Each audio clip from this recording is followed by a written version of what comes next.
Let's actually get to the main reason why we're here. Before we get into anything deeper, Punu, the audience doesn't know you as well as we do. So tell us a little bit about yourself, your childhood, upbringing. Well, I like to say that I'm from Arlington, Virginia, because that's where I was for most of my life. But I grew up all over the States. I was born in Egypt, ethnically from Ethiopia. Never saw Ethiopia actually for 24 years. So I went back finally this January. Hey. Yeah, I saw it for the first time. Applause. Yeah. Hey, sound effects. It was beautiful. It was quite the experience. We're going to touch on that. Okay. And then I'm college graduate. Graduated December. Stay away from my parents. Serve at our local church. Been serving together. We all serve together. Been serving at church since like 2018. Wow. Yeah. I'm not going to talk about your age or anything. You're good. I'm fine. Yeah, I'm not saying you're proud about it. Of course. I was 18 when I first started serving. But yeah, it's chilling ever since. So, first thing I think I want to talk about, because even when I knew you for a while, but I think I didn't know you were born in Egypt for the longest. Yeah. Right? Until like maybe like well into our friendship. So what is that like? Because especially being like Ethiopian descent, it's like it's unique. I don't see a lot of Ethiopians being born in Egypt or anything. A lot of people like to crack the jokes, obviously with the political state of Ethiopia and Egypt. Yeah, beefing right now, but always like to ask me my opinion on the water situation. I was born in Egypt, don't have any memories of Egypt. Amen to that, you know? The Lord took you out of Egypt. Amen. No, my family was there for 10 years prior to me, though. Oh, wow. So my sister has memories. My parents obviously have memories. My parents were doing ministry out there. Wow. And then I was born. A year later, we came to the States. Like, this is all I know. But it's cool saying I was born in Egypt. Yeah. And there's a lot of people that there's a whole community of us, of the ones born in Egypt at that time. Right. So, like, connecting with them is really cool. And we stay in touch. So...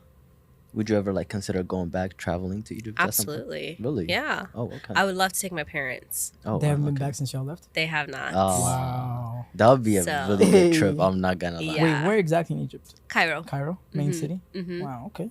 Wow. I didn't. I always wanted to go to Cairo for some reason. Like, is Cairo... excuse me, I'm kind of geographically challenged. Is Cairo where the pyramids are? Okay. It's close. I mean, Cairo is a city. Like it's like a main city. Mm-hmm. You know, people always think all of Egypt is deserts, but it's a main city. It has roads. It has buildings. But yeah, it's near the pyramids. And more importantly, because I kind of sympathize with you in terms of like, I only went back to Ethiopia since I was born there. I came from Ethiopia to America when I was 2. So I never went back until 2014. That was my first time ever going back. Mm-hmm. And I haven't went back since. I'll be honest, on my point of view, before 2014 and then after 2014, I'm 2 different people. Yeah, for sure. Before that, I was like this, like, I was born in America. I was basically American. I hated my culture. Like, I was just embarrassed by it. I was like, Ethiopian, whatever this is foreign, whatever. Grew up in an American high school, predominantly grew up around Hispanics, whites, whatever. And then I went back, and we stayed there a month because that's like the bare minimum everyone goes to Ethiopia. I literally was crying in the airport, like, please, extend me, please. I don't want to go back. So what was your experience like going back now? Oh, you didn't want to come back here? No, I loved it. Wow. But I was like in 8th grade. Yeah. You went more mature, so like what was your experience? Tell us everything you need to get off your chest. My experience, I was also there for about a month. Okay. Mine is a little different. I didn't go with family. I went with friends. So it was a little more fun in that sense. We had like the freedom to explore. It was the first time I was ever even in a I mean, I've been to Mexico, but I never really left like the resort at that point. Mm-hmm. So like that was my first experience with a third world country. Right.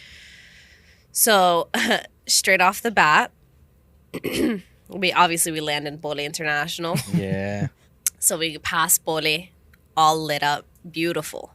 Bole's beautiful. You got there at night? We got there at night. Oh, Yeah, okay. got there at night. So Bole's lit up. It's beautiful. The roads are clean. We passed CMC, which is also lit up and pretty. Mhm. Yeah.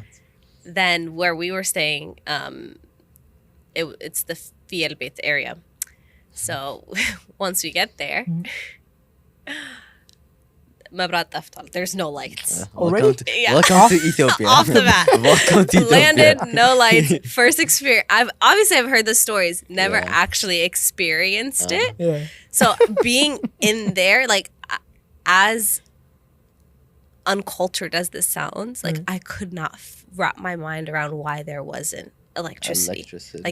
Like there's no storms there, and I know I sound very privileged, Right. but here we don't have electricity. There's no storm. There's a storm. There's something causing it. Yeah. That's randomly. No they cause. decided to- Randomly, almost happens every night. Yeah. So that was like the biggest culture shock, I would say, that I experienced. Did you get like the shamas, like all the candles and stuff? Yeah, 'Cause usually- flashlights. Yeah, you get whatever you can find. Usually Like, it's, it was like not being able to charge my phone. How long was it off for?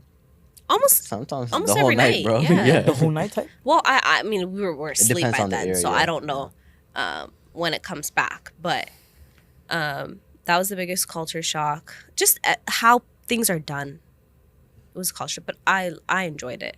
Any I like did. realizations that you had besides that? Like any other big realizations? Like going there? 100%. Like, there wasn't a day that I didn't cry because of the situation of the people there. Like, it was so, like, you know how people compare like the Hunger Games to like world here and like the Yeah. rich people there, like the stark difference.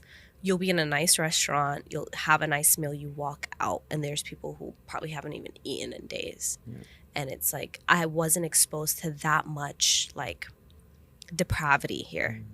There, like, when you're depraved, you're depraved. And it was the saddest thing.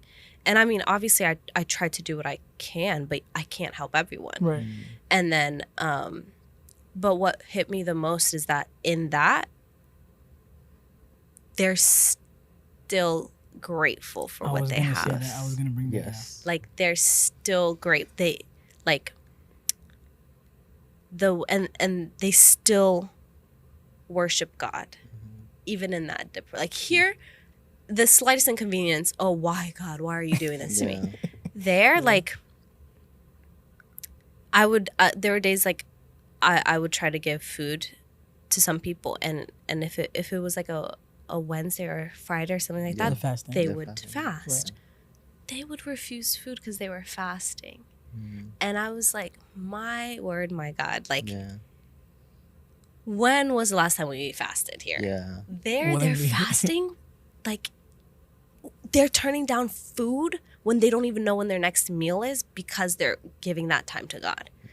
And it's like the spiritual hunger out there, so much more different than here. Yeah. It's so much more. You can feel it. You can feel it in the churches. You can feel it when you're worshiping. That's true. Yeah. It's so much more different, but I think it's because they know what it is to be without and still have like God provide for them. Yeah.